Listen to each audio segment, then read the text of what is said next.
Hello everybody, it's me again, Hidden Angel here. This is me coming from the, of course, laundry-ish brick room. So, last video you guys see coming up will be of me on my Ice Wizard Angel Lionheart level 88 questing for the Lord of Winter spell quest. I ended up getting the spell, and for some reason my phone glitched out again for some weird freaking reason. So, it's been a while since I did one of these videos. I'm doing a deck video of a $30 budget deck I actually got in real life from, actually as a birthday present, which all managed to work together. In this video, we're going to be displaying Monarchs. So, for starters, we have 3 Eidos, the Underworld Squire, starting out for the monsters, if I got this right. And then we have 3 Adia, the Heavenly Squire, 3 Gallon, the Storm Vassal, or Vassal, however you pronounce their names. Then for the boss monsters, we have 3 Ether, the Heavenly Monarch, and then for the last other 3 big bosses, we have 3 Erebus, the Underworld Monarch, which is the new Mega versions. I think these guys are Mega. Anyway, and of course, we gotta keep it classy. Gotta keep this classy. And believe it or not, I just actually traded this card out for frickin' Ryza. So then Ryza really wasn't that good because a friend of mine named Earl, shout out to Earl if he watches this video, he got totaled, kind of. And I regretted not using Caius. And of course, everyone knows this. And for Chaosy support, we have BLS. Of course, everybody just loves BLS, so you really can't deny him. Because he's just so freaking so powerful. And not because freaking Asian Eyes quotes him every time, but mainly because he is awesome. Now, for the spell support, we have 1, Reinforcement of the Army, 2, Dark Hole. I'm debating to not even use these because they really aren't that necessary. And then we have 2, MST, thinking of 3. If I take out 2 Dark Hole, I'll put in a 3rd one. Then only 2 of these 2 cards mainly. 2 March of the Monarchs. 2 Return of the Monarchs. Now, all these other ones you need 3 of mainly. 3 Tenacity of the Monarchs, if I can fix that. Then 3 Domain of the Monarchs. And then lastly for spell, then we have 3 Monarch Storm 4th. I'm sorry if I'm running out of camera room here, guys. And then for the last 3 spells, we have 3 Phantasm of the Monarchs, which is an amazing spell, and I'll explain how the whole deck works after we go through this. And also, for traps, there's very few traps in this deck, to be honest, because the deck runs so fast and so good, you really don't need that many traps. 3 Monarchs of the Awakened, and lastly, 3 Prime Monarch, 6 traps. Okay. Now, I'm going to explain how this deck works, and yes, I'm going to have to sit down for this because I really don't need to stand up. Alright, for monster-wise, let me search out all this stuff. Alright, when Adia is summoned, normally, or special summoned, you're able to search out your deck for any monster, mainly, that's low level, level 4 below. You can basically go for the main card you mainly want to go for to pull off this deck's main start-out combo is Eidos, because when he's normal summoned or regular summoned, you're allowed an extra normal summon that counts as a tribute. So you'd want him to bring out either Caius, of course, because we all know what Caius does. Summon successfully, he banishes any monster, and if it's a dark, you take 1k damage. Or sacrifice both these creatures, and you can get for either Erebus or Ether. I'm going to explain what these cards do. Now, when these cards are normal summoned successfully by tribute, you're able to take 2 Monarch spell or trap cards from your deck or hand, either or, one or the other. Meaning you can discard 1 spell or trap from your hand and 1 from your deck, basically mill it from your deck. And both of these cards have 2 very deadly effects. This one mainly, this one, it's okay. When Erebus is normal summoned successfully by the tribute, you mill your deck and hand for 2 Monarch Trapper spells, either or, as I said, etc., etc. You're able to to randomly pick one card in your opponent's hand and send it back into their deck, which basically gives them less hand support, which is actually not too bad.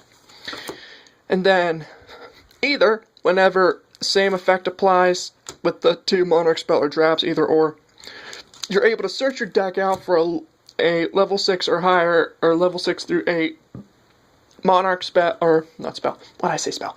Monarch monster, like Erebus, another Aether, or Caius, so to speak. And you're able to summon to the field, basically 28 and 28, that's 5,600. And of course, if you sack these 2 monsters, you can go banish those 2 and then play BLS. And true story, I actually pulled this one combo off in it was like the second turn, which was my first turn on Dueling Network. I forget who it was I fought, but the dude was he thought I was just summoning these 2, and then I banished these 2, of course. Then I went into BLS and he's like, "You gotta be bleeping me, you mother bleeper!" And of course I'm not gonna say the actual words because I'm actually word appropriate most of my stuff, although I'm debating to not be, considering most people find it funny anymore nowadays. Okay, so anyway, Adia also has another effect.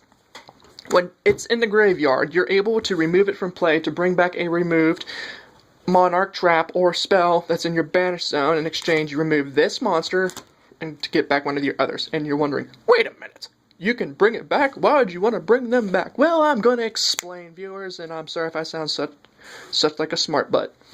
And also, we have also Garum the Storm Vassal. Now, he's okay, but he's mainly one of the 3 you want to have in this deck, mainly. I'm just experimenting with him, and he runs really well with the deck. What he does is, you can special summon him from your hand by bringing back a tributed monster on your field back to your hand, so you're bouncing it back to play him, the special summon. And when he's tribute summoned, you're able to search your deck for a level 4 below, monster, I think it's like any monster with 800 or less attack. You can bring it to your hand, basically. So it's your main other searchers. Search, search. These 2 are your search keys, which are your pluses. You want these guys badly. This guy's another plus, because you get an additional summoning, which is a tribute. Then these 3, I'm sorry, you can't deny, they're good. BLS, everybody! BLS is still good. I don't care what the frick everyone says. BLS is still good. So, anywho, move the monster to the side. Now I'm going to explain the spells. What a mess. Well, everybody knows what Darkhold does. And Reinforcement, again.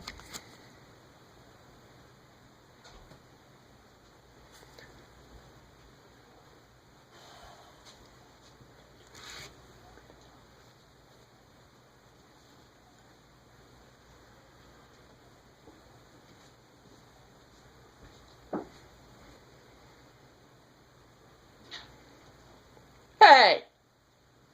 Sorry. Right. Sorry about that awkward silence. That was family friend dash claimed dad. He didn't know what I was doing, so I'm like, okay, that awkward moment. Should I talk or should I not talk? Should I wait till he gets here or should I wait till he not gets here and act like a complete weirdo? Anyway, Reinforcement. Another searcher. Mainly because, well, Eidos you can't search for because he's a spellcaster.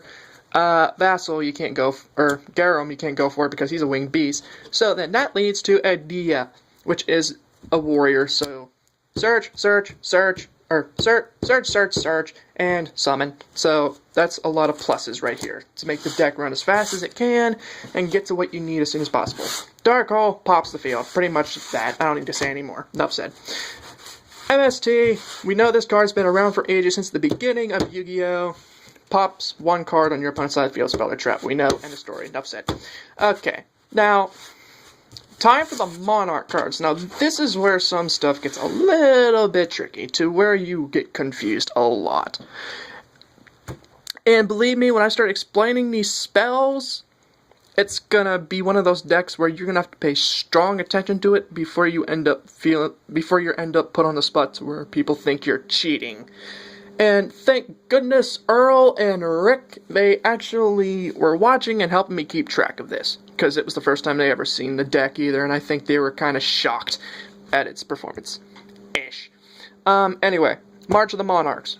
As long as this spell remains on the field, any tribute summon monsters that are on there cannot be targeted or destroyed by card effects, and you cannot special summon monsters from the extra deck. So it locks down your extra deck, but this, you don't need the extra deck, and why that is, I'm going to explain more for those who do or do not play Monarchs or understand it. Even though you guys saw the video from a while back, and some of you probably didn't follow it worth crap, because you're probably slow. No, I'm joking, you're not slow. That's just mean of me to say. Okay, anyway, this is your bubble protection for your higher Monarchs, Caius, Aether, Rebus. Now, here's more search. Return of the Monarchs. For as long as this card remains on the field, anytime you tribute summon for a Monarch monster, you can bring a Monarch with 2,800 or 2,400 points of attack from your deck to your hand. So if you went to use the effect of Adia, then searched out for Eidos, then use Eidos' ability to sack them, play either Caius or Rebus, if that's how you pronounce his name, you can search your deck out for another of those three. And here I'm thinking about side decking a few of the other Monarchs like Zarborg, Mobius, Garmarag. Garmarag really isn't needed considering many people don't set cards anymore. Unless you're playing a heavy defense deck, I guess that's what you want to call it. So, yeah, that's another search out for your bigger monsters. And, other three needed spells. Tenacity of the Monarchs. Now, how this card works is it's another search. Go frickin' figure. So, you're going from I counted this, a 46 card deck to probably a 30 card deck in the first turn if you're lucky enough to get a good hand. That is that well. But on a side note, the effects of these cards can only be used once per turn, which kind of sucks. Okay, scratch that. Return of Monarchs is a one-turn only effect, so if you're going to tribute someone like a crazy person, don't expect to get a bunch of pluses because of that, or else you're a freaking cheater. Okay, Tenacity. Another searcher. How this card works is you have to have either monster with one of the Monarchs, Caius, Aether, or Erebus, any Monarch monster in general, in your hand. Play this spell, reveal that card. You're basically able to search your deck for any Monarch Trapper spell as you wish from your deck. So, yeah, it's another great help to have. Then, for the other three, we have the field spell, Domain of the True Monarchs. Now, this field card is a bleep with a B and ends with an H, and I think you guys get my reference. And no, I'm not talking about the dog, I'm meaning the literal BH. Anyway, Domain of the True Monarchs it has a few very hateful effects. Effect 1, you're able to basically reveal one Monarch in your hand to reduce its level by 2. Like Caius, but nobody's going to reduce the level of Caius. You want that sack to banish something. Although Erebus and Aether, that's another thing. So it went from a level 8 to a level 6, and Caius from a level 6 to a level 4, and if you do that, I swear you're stupid. No one does that. If you do, I swear you've lost complete respect of me, I swear. And I've not seen it happen, but if anyone's ever done that, you are possibly the most stupidest person in the world of this game. I'm sorry. But other than if you play Pepe, you're even stupider. But then again, you probably went to Jupiter to get stupider.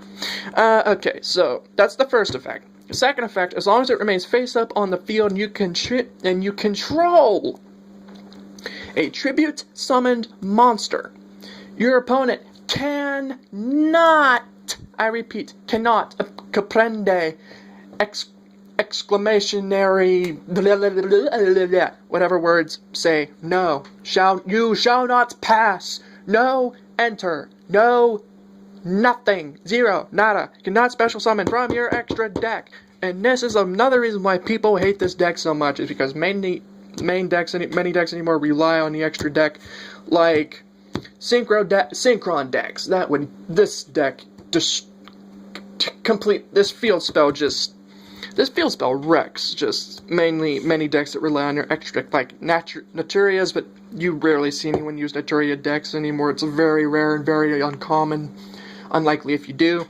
Also would lock down Madolche, Dragon Rulers, thank goodness they're banned. this would have been a great support. Other than they discard and you can destroy a card, so it really wouldn't have helped. Unless you have Field Barrier. But then again, Field Barrier would be kind of a waste in this deck. And sorry if I'm talking about 150,000 miles an hour. Anyway, also, any deck that relies on the extra deck, pretty much. So, enough said there with that. So, this field, the DK of the deck, I swear, it's a DK card. It just makes a lot of people rage. Now, for the other spells, which makes people really want to kill themselves, the Monarchs Stormforth, and this card Earl really hated because of what it could do, and I was using it to basically tribute his Raging Flame Sprite and Penguin Soldier, Man-Eater, Set Bug, and Set Penguin Soldier. I was laughing. I'm sorry. I found it rather amusing that I was getting the good cards off the field when he was sacking in the back for negate attacks, threatening roar, etc., etc., old school cards. Now what this card does is you can select any monster on your opponent's field, and once you do, they are attribute compatible. It's basically a soul exchange with no side effects.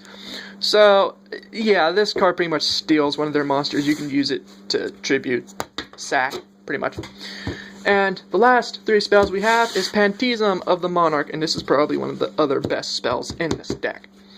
Now, what this card does is it also has two effects. Number frickin' 2. It's number 2! Okay, anyway. 2 effects. The first effect is you can send a Monarch spell or trap, etc., etc. from your hand, discard it, and in exchange you get to draw 2 cards. Now, effect 2. You can banish this spell to choose...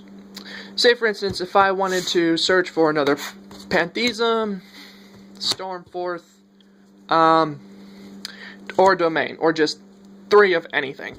Your opponent would have to choose 1 card, and they'd have to make you put that card into your hand again. So this card is another great searcher. Really an amazing search card, and very compatible.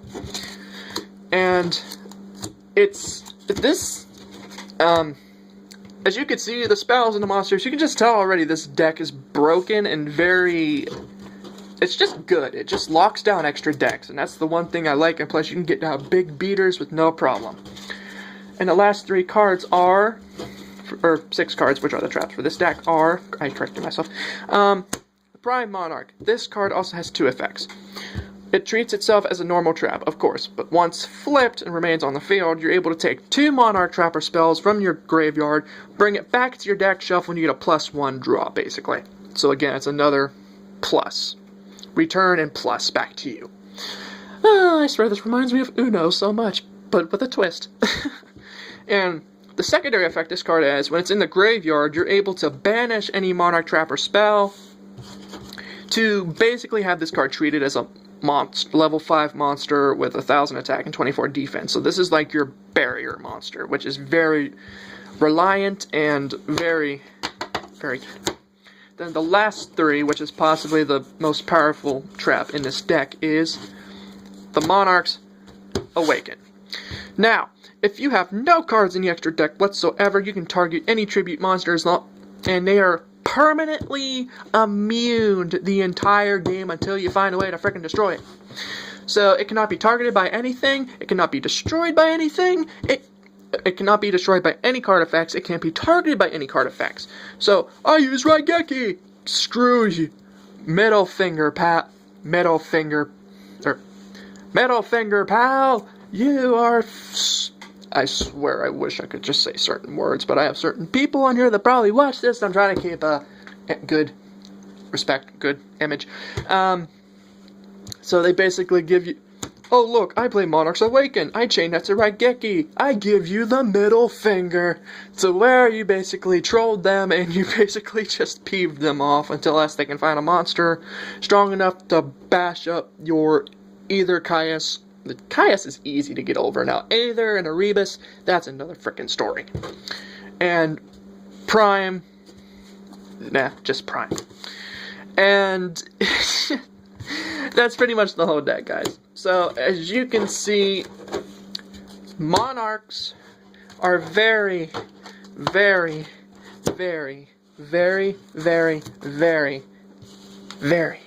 dangerous.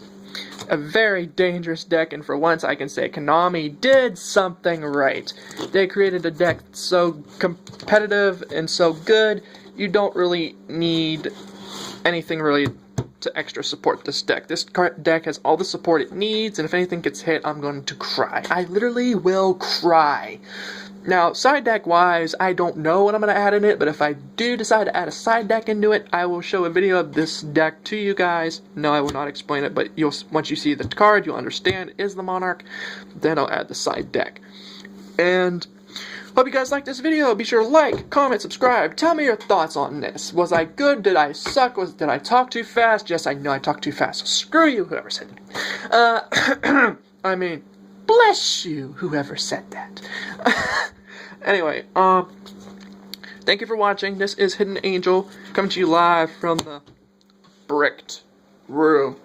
I see the light! Be sure to like, comment, subscribe, and I hope you guys be able to like this deck another time. See ya!